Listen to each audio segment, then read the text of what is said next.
So welcome to the Ruby meetup. We have Ben Stevinson up first to talk about WebSockets under the hood. Give it up for Ben. Also, hold please. I'm sorry. Please get tight. Anyway, there we go. Okay. Cool.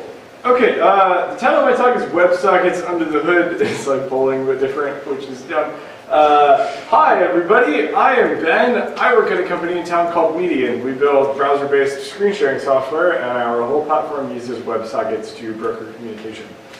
Today, I want to talk a little bit about how WebSockets work.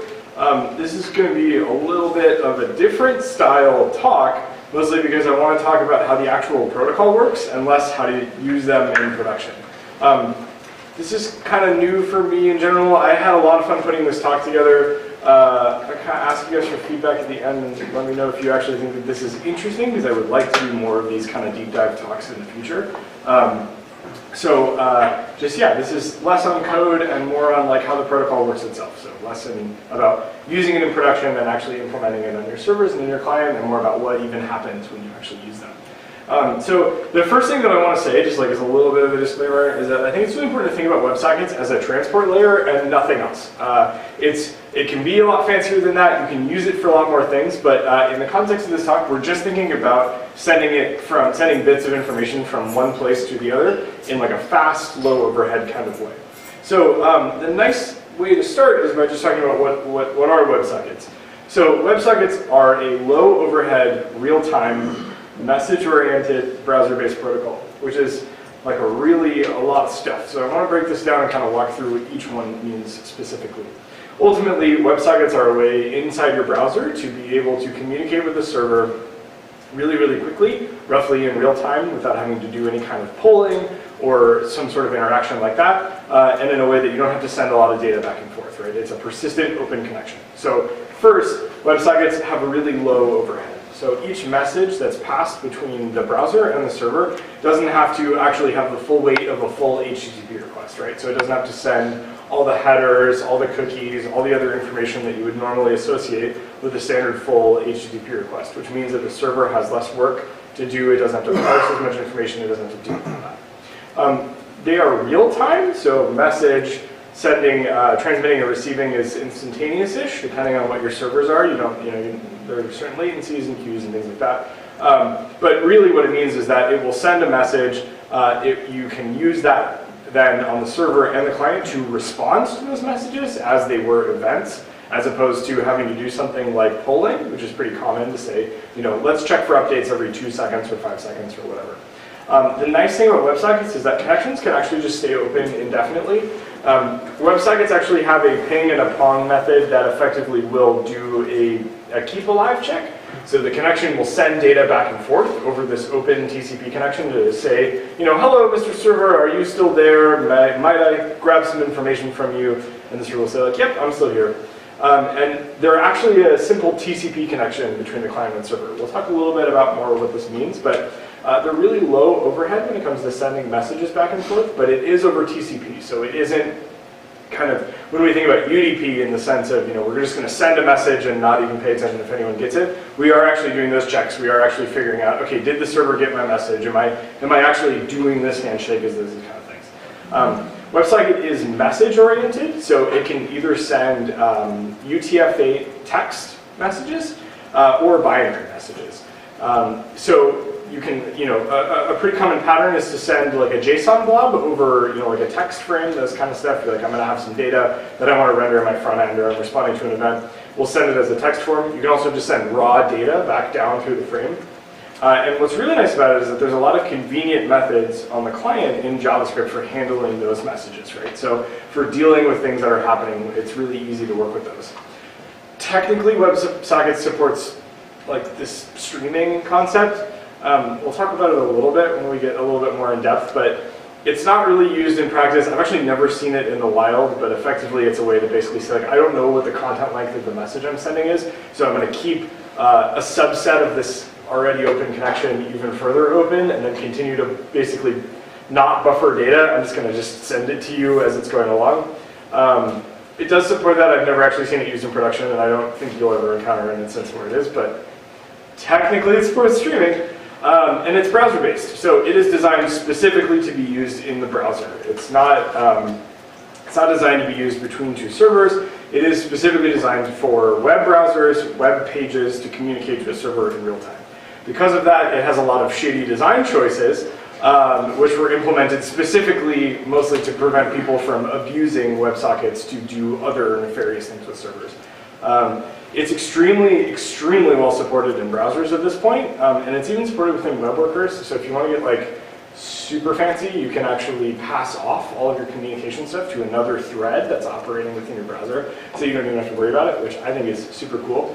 And the really nice thing is that it starts as a regular stateless HTTP request. So the benefit of it is you get all of the information that you would normally have with a regular HTTP request when you start it, and then after that, it's super low overhead. Like I said, it's really well supported. Here's a little screenshot of can I use. It works all the way back to IE 11. It works on all mobile browsers, everything like that. And it is kind of funny to talk about how they're being used. They are actually used really pervasively in a lot of different environments and communities. Slack actually uses WebSockets across the board to do all of their communication. So every time you open up a Slack client, you are using WebSockets to communicate back to their servers. There's a really great talk by their head of infrastructure, whose name currently escapes me, that he gave in December 2016, where he talks about kind of how it works. Turns out Slack actually has a Java application that manages all their WebSockets, and in December 2016, they had on average about 2.5 million concurrent connections, which is a really insane number. But it's a pretty interesting number, I think, at that. Mail.ru wrote a really great blog post a little while ago about using Go to scale their WebSockets to about 1 million concurrent connections to send notifications of new emails coming across the wire to their customers. Stack Overflow uses it, and we use it at work. We have about 25,000 concurrent connections during an average business day, which is pretty fun. Obviously, we're far cry from Slack, but it's pretty fun to talk about. A lot of different things use it. One really interesting example that I saw was the New York Times started using it when they did the election poll meters. So when they were showing kind of like percentages and votes coming in, that was all brokered across WebSockets, right? So I'm also the kind of nerd that when I'm watching election results roll in, I'm also looking at the Chrome dev tools to figure out how this kind of stuff works. And in general, kind of the most common pattern that you'll see with this is that they use some sort of publish and subscribe model. So you're going to have kind of one-to-many or many-to-many communications. Kind of actually brokering between those connections. And if you start thinking about that, that makes a lot of sense, right? You're thinking, okay, well, a Slack channel is, many people, one person sends a message that hits the pub sub server and then sends it to many. So, okay, cool. This is exciting. We know that it's incredibly well supported across browsers. We're happy about it. Like I said, I want to talk a little bit more in depth about what happens on the internals. So we're only going to have like one code example this whole time. And I want to walk through what it's like to build a request. So the request starts from the client. The client's going to reach out to the server and it's going to say, hey, I would like to talk WebSockets to you. So the nice thing is that we can just use a good old-fashioned URL like we're used to. It actually exists in the same connection that you're upgrading from, so you don't have to worry about operating at different ports or firewalls or corporations or like whatever you're trying to do. If you have like a standard HTTP request over 80 or an HTTP request over port 443 or anything like that, that is the standard request that you're just upgrading from WebSockets. So it's incredibly well supported. For the most part, it works great within like corporate environments. I haven't actually encountered any issues with this in production yet. I'm kind of wondering if that's ever going to happen. It hasn't, so that's nice. And then this is kind of like a fun way to look at it. This is actually the only piece of code that I have in my whole talk. But the way that we started is it's actually built into JavaScript, so we can create a new socket object. So we can create a new WebSocket object. We can pass in a URL that we want to connect to. You'll notice that the URI is actually different because the path starts with WSS. We have WS, and WSS is kind of like HTTP and HTTPS. The last S indicates that we want to just do this for standard SSL. You don't need any extra fancy encryption for this. It just works with your normal certs that you're applying to your websites. And then this is our production WebSocket server. And then we can actually see that in this blob that's returned, this object that we've returned, we have some methods that we can actually assign to it, right? We have these callbacks. So things like on close, on error, on message. We have event handlers that we can then use to respond to specific things that are happening. So it's a really lightweight way to be able to say, okay, cool, when messages are coming in, when I want to send messages, I can just handle those straight in JavaScript, and it's nice and easy to get set up. Like I said, WebSockets begin as a standard HTTP request, which is actually, I think, one of the coolest parts about WebSocket because it gives you a lot of amazing benefits that you would normally not have over a TCP connection. It performs a simple handshake, and then what it does is it upgrades to this WebSocket connection between the server. So like I said, it's the same request that you make to the server, and effectively the way that I like to think about it is it's a regular web request that you're making out to the server. And when the server reads that, if you complete the handshake correctly, as opposed to the server returning, HTML and rendering that web page, it just leaves that connection open. And then now you're sitting and you're actually communicating data back and forth. So it doesn't get this upgrade request and it reaches out. It's like, okay, cool. Now I want to go talk in a new language. Let's go over here and create a separate channel and a separate communication. It's all within the same HTTP request that you make. So what we'll start out with is looking at the headers of a client upgrade request. So when a browser reaches out to a WebSocket server and it says, hello, I would like to talk WebSockets to you, you'll notice that it makes just a regular GET request. And so in this instance, I'm reaching out to our socket server. You'll notice that in the blue is like what is our standard HTTP headers, right? So things like the origin, all of the cookies that are associated with it, including HTTP only cookies. So stuff like our session, all of our secrets are all going to be in there. Normal things like user agent, cache control, etc. All those things will also be in there. So what's really nice is that you can actually do authentication this way by basically looking at the request that's coming in and saying like, oh, okay, cool. Well, I know that this request came from my app, and I know that this person is, according to their cookies, using this session. And I normally use sessions for my request, so I can authorize them to, establish this WebSocket connection. But what it does that's different is it adds some new headers, and those are the ones in green. So it adds a connection header, and it says, I would like to upgrade this connection into something other than just standard HTTP.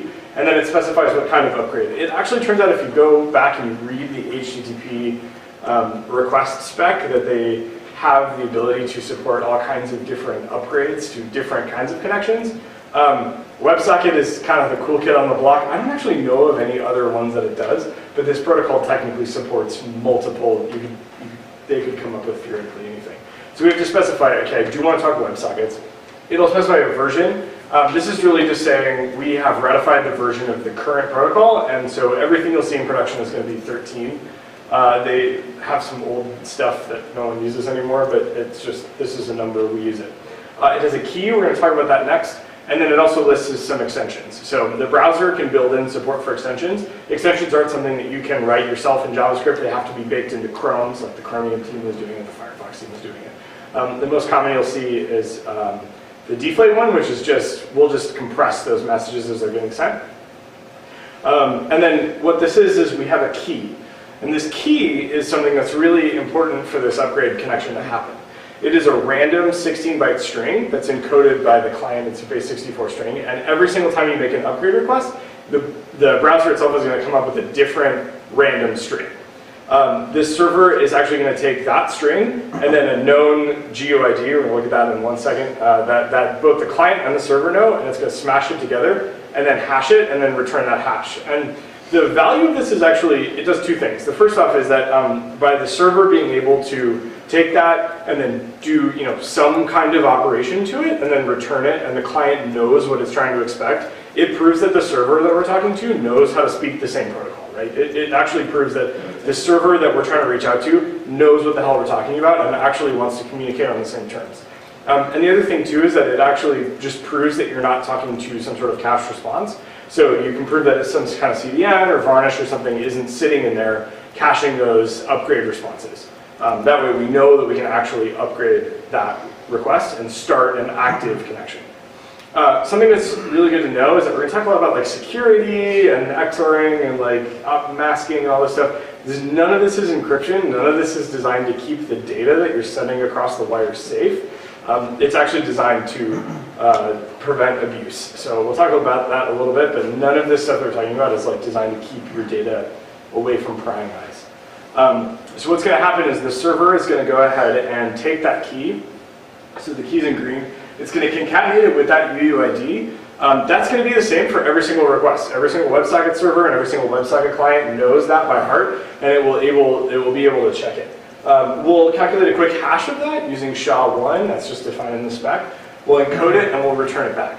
And so what will happen is when you reach out to the server and you say, hello, Mr. Server, I would like to talk to you, you present that key to it, and then it actually returns the same thing back, effectively, those same WebSocket headers back to you, and it'll say, my new key is that hashed value that we've already calculated. And one thing that's really interesting about this is that you'll notice that the status that it returns is not like a 200 OK. It's not saying like, cool, the server's good. It actually returns an HTTP 101 status, and that means switching protocols. So that is a valid HTTP status code that it will return with, and that means, okay, I'm ready to talk to you in another different protocol. I'm ready to work on something that isn't HTTP. So cool, all right, cool. So now we've completed the handshake. We are actually ready to talk to the server. So what that means is now we're ready for the server and the client to start sending frames of data back and forth, is the phrase that they use to describe this. Think about this as kind of almost like packets, except it's a lot more information. One frame can be made up of several different packets, and it in fact will be because it's TCP, and it'll be sending this data back and forth. But it's a logical message, effectively, that's passed in together. So one WebSocket frame is effectively the message that is passed between a client and a server. There are two kinds of frames that a client and a server can send to one another. There's a control frame and a data frame. So control frames are going to be the pieces of information that say, I'm ready to do a check to see if our connection is still active. Those are like the pings that we do back and forth to see if that's still happening. And then the other control frame that you can use is to end the connection. So if one party disconnects, it will send an end connection control frame. If you're actually sending a message or a piece of information that you want to send to the client, some sort of JSON, some kind of other whatever, you can actually send a data frame. And the data frame is actually going to incorporate, all the information that you have, and it's going to send some other information about it with it, and then encode it, and then send it off to the other party. And like I said earlier, it can either support this like UTF-8 text of any kind. So the most common, like for example, in production, I just send serialized JSON back and forth between the client and the server, and it can also just send like raw data back and forth down. If you go into the spec and you try to figure out what these frames are, you get this graph, which kind of makes me feel like this because I don't really know what that is. So I went and I read through the spec and I tried to clean this up a little bit and make it make a little bit more sense. So I want to walk through this bit by bit because I actually think it's really interesting. And this is once again what I'm saying about like this is a little bit of a different topic. I want to talk about the low level. So each frame that we send actually contains a few pieces of information ahead of time. And it says, okay, I'm going to exchange this information and then I know how to parse it. So when either side is parsing a frame, it knows what to look for. So the first bit that we're going to get, and a bit saying it's going to be a single value, either a 0 or a 1. We're going to turn it on or off. So think like true, false, Boolean kind of logic. Is effectively going to be, it's called the fin flag, or the finish flag. I talked a little bit earlier about how you could theoretically stream data back and forth. In practice, every time you send a frame, the fin flag will be set on because that indicates that we know the length of the payload that we're going to send, and we do want to say this is the only frame I'm sending. You can turn that to on to 0, and then you can do this like weird streaming stuff, but no one really does that. The next 3 bits are all reserved. They're in the spec to say in the future if we want to do stuff with these, we're just going to leave them here. Also extensions can theoretically screw with these. Those have to be 0 according to the spec unless you're doing some kind of weird extension over that. The next 4 bits are what's called the opcode, and that actually specifies what kind of frame we're talking about. So when I said earlier we have control frames and data frames, the opcode is the actual bits that specify what that is, right? So it's going to say, okay, it's going to be a text frame, so get ready for all the text that's about to come after this opcode, or it's going to say I'm a binary frame, do the same thing. What's kind of fun is that if it's a ping or a pong flag, so that's basically asking if you're still around and then responding that I am still around, or a close frame, that can be it. So the whole frame can be 8 bits long at the shortest, and say, all right, cool. Well, I'm just trying to figure out if the server is actually there or interested or not, or I want to close. And so all of the rest of this stuff that we're about to talk about, if you're setting a control frame, you can just stop. Like, you don't actually need to send the rest of that data. So it's a really, really lightweight way for a lot of servers to be able to maintain a massive number of concurrent connections, because the amount of data that they're actually sending on those, just to maintain that they're open, is incredibly small, right? It's 8 bits at maximum per response, which is really interesting. The next bit is, once again, kind of a control flag, so it's either on or off. And it's called a masking bit. We're going to talk about that in just a minute when we get down to masking key.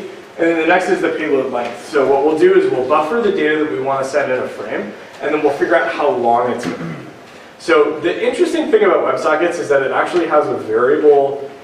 So the amount of space that you can put the length of the actual message that you want to send is variable, which sounds kind of crazy, but it's saying that you can either have your payload length be 7, 16, or 64 bits. 64-bit length is insanely huge, and they've designed it to be this kind of future-proof concept to say, in the future, if I'm sending like gigs of data at one, in one single frame, then I have the ability to actually do that. And so they use a couple of kind of fun tricks, where if the first 7 bits are equal to 126 or 127, we know that our content length is going to be longer than just a 7-bit address space, which is kind of interesting. But after we finish that, we're going to do a masking key. We have a couple more slides on this that we'll talk about, but the client always takes the data it's going to send across, and each frame, it kind of encrypts it in a random, it doesn't encrypt it, it it XORs it. I'm trying to be really intentional with the use of the word encryption, because it's not encryption.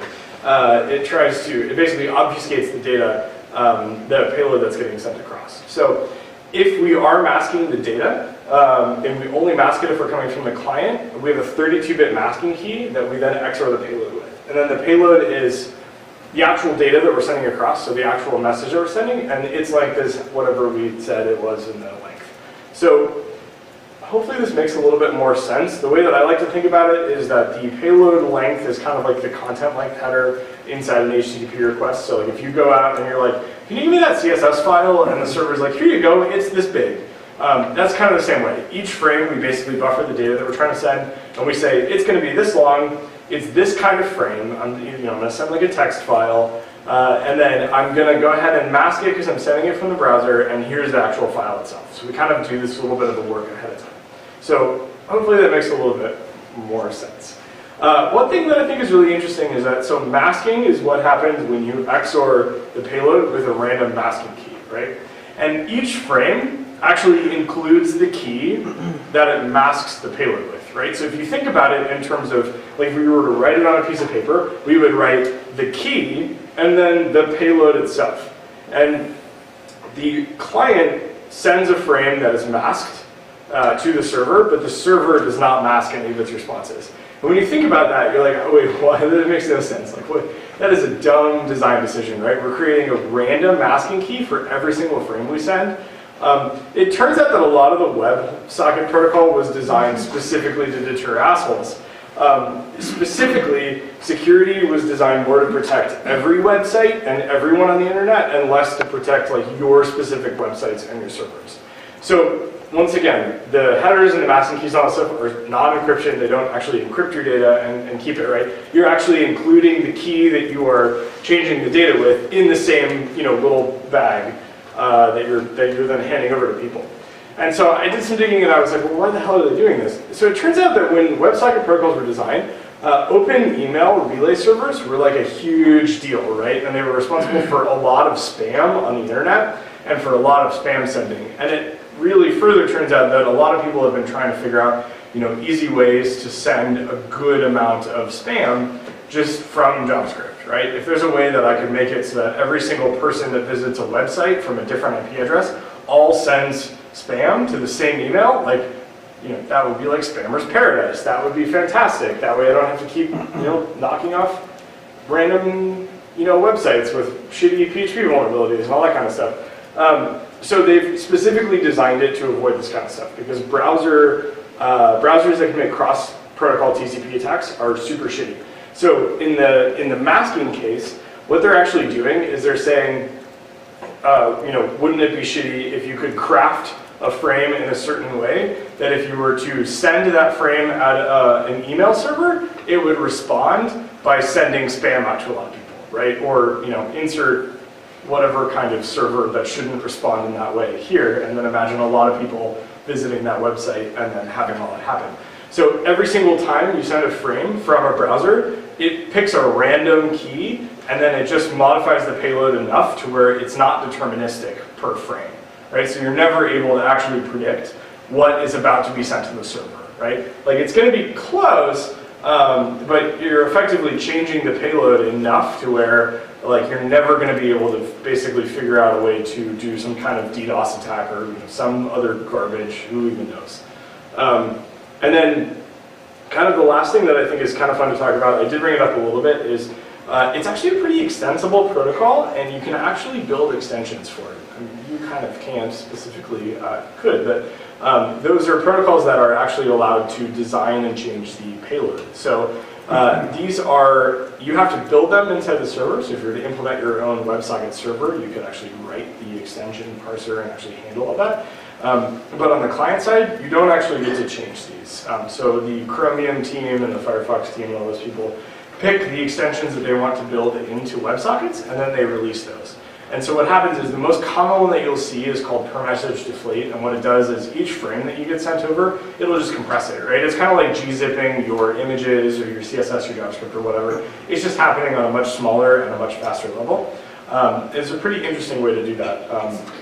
And what's kind of interesting about that is that in the request headers, it actually works much in the same way that like gzip does, right? So the client says to the server when it's requesting an image, I support the following protocols for you to return the thing I'm requesting back in, right? So you can gzip it, you can broadly encode it, you can do whatever. This works in the same way. So the client, when the client is trying to upgrade to a WebSocket server, it says, hey, I'm trying to do WebSockets and I support per message deflate. And the server can say, cool, that sounds good. I also support it, let's use that. Or it can say, I don't support it.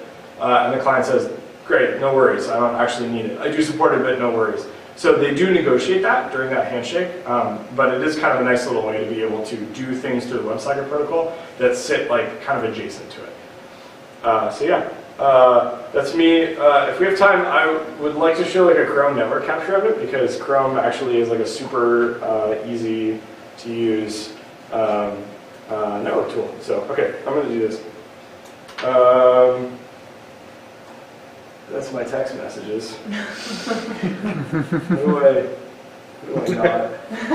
do I not have those up here? Let me know if I need to avert the camera.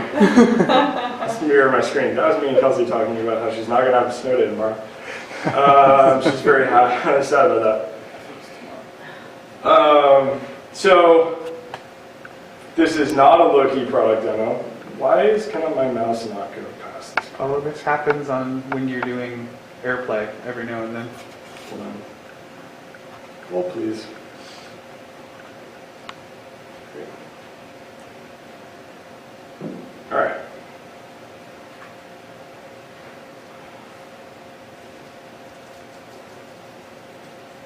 Boo. So this is our co-browsing software, and it uses WebSockets across the board. So we'll go ahead and start a co-browsing session. So what we do is we basically rebuild the whole web page that's happening, and we'll send across every single thing that's happening on that web page. And all of these are actually events that are being streamed over WebSockets. So if I were to open up my network tab, what's the nice thing about Chrome is that it actually shows you what's happening. It'll show you every single frame that's going on. You'll notice Intercom uses it too. So this is a communication back to our socket servers. And then every single time I make a change or I work actually through something, it's sending a new frame over WebSockets. And so what's great about Chrome is that it actually shows you these events that are happening right here, and you can actually inspect them. So what I'm doing is I'm sending over a text frame. I'm sending it over as serialized JSON. Chrome's tools are actually smart enough to figure out that you're just doing that, and they'll automatically decode it for you, and they'll drop it right here. So when you're developing WebSocket stuff, it makes it really, really, really easy to just figure out why it's not working. It also supports regexes, so you can search through specific things that are happening without having to worry about it. The other thing that I think is really interesting is that if you clear all of it, you can actually see these are individual pings and pongs getting sent, right? So the client actually is responsible for reaching out to the server. The server doesn't manage, I mean, I guess it depends on how you want to implement it. The way that it's generally implemented and the way that we use it is that the client is responsible for periodically reaching out to the server and saying, hey, are you still around? You wanna talk about WebSockets? And then the server will immediately respond. So in our instance, you can see that in each one of these, the client is reaching out to the server, and then the server is responding pretty much immediately after. And you can see that it happens really, really quick, right? Each little piece of data only takes, a couple hundred milliseconds at most to actually kind of get sent back and forth. And then kind of what's interesting about this is that you'll notice that all of these are like either 2 or 3. And like I said earlier, it's not like we're sending over a full payload saying like, please ping, please pong. We're sending an opcode saying, okay, I'm ready to do a ping or a pong. And if you look up those values, it's 2 and 3 is what's actually getting sent in those opcodes. So the actual frame length that's getting sent in bits, in bytes, is really, really, really small. So it's only sending over just like a little tiny piece of data, which makes it really easy to maintain like a massive amount of WebSockets. So, yeah. So that was my talk. I did want to ask you guys, we don't have to talk about this right now because I know Nick wants to go, but this is a little bit different, I think, than kind of like the talks that I've generally given in the past and some of the talks that we kind of get around, mostly because it's less about like how to use something and more about how something works. I had a lot of fun putting it together, and I like this style of talk because it's really fun to put together, and you learn a lot doing it, but it's less actionable. Like you guys can't take this and like tomorrow necessarily could be like, cool, I'm gonna go build a WebSockets, something. Whereas if I were to give you a demo on like how to use Socket.io, which is like a Node.js socket implementation, you just could, or like Action Cable. So I guess my question to you is, first off, do you guys have any questions? And second, is this interesting? Should I keep doing talks like this? Because like I have a few other ideas for like things that are internals of things that we all use. It doesn't really have anything to do with using them, it's more just about how they work. So anyway, that's my talk. Any questions? It's a typical implementation node now, I assume. So, I mean, yeah, like a lot of things work really well. We use Node internally because it was easy to get set up, and we back it with a specific engine called New WebSockets, which is designed specifically for WebRTC actually. Mostly instances where it's really well suited for us because we have a really high number of concurrent connections, but a really low number of really high throughput connections. 25,000 open WebSocket connections. Like 10 to 20 of which are concurrently sending data back and forth. So like that's kind of our use case for it. A lot of people really like using Go for this, and I've heard some really great things with that. There's a really well supported library out there for it. Rails released Action Cable, which allows you to do WebSockets through Rails. I did screw around with Action Cable. Initially, it did not really have the performance that I wanted to deal with, just due to the nature of like just managing a large amount of concurrent connections. For high performance, I've heard Elixir is good. And that's the other thing that I was going to bring up, is that so the Phoenix framework is hugely popular with people. I also looked into using this and using Phoenix. It was a little bit too far of a departure for myself personally, like dev-wise, in terms of kind of what I was familiar with and the technologies that I understood. And so the reasons why I didn't use Phoenix were and Elixir were less because of their validity of technology and more because of my ability to like do shit when it breaks. Yeah. But also have heard really, really, really good things about it. Elixir and Erlang in general, are like the Beam, like the whole Erlang VM and Beam are designed for like exactly this, right? They're designed for just massive amounts of concurrent connections. And really, really interesting. It's fascinating. So there's also like a Java framework. I don't really know anything about it, but I do know Slack and Intercom both use it, so it must be not shitty.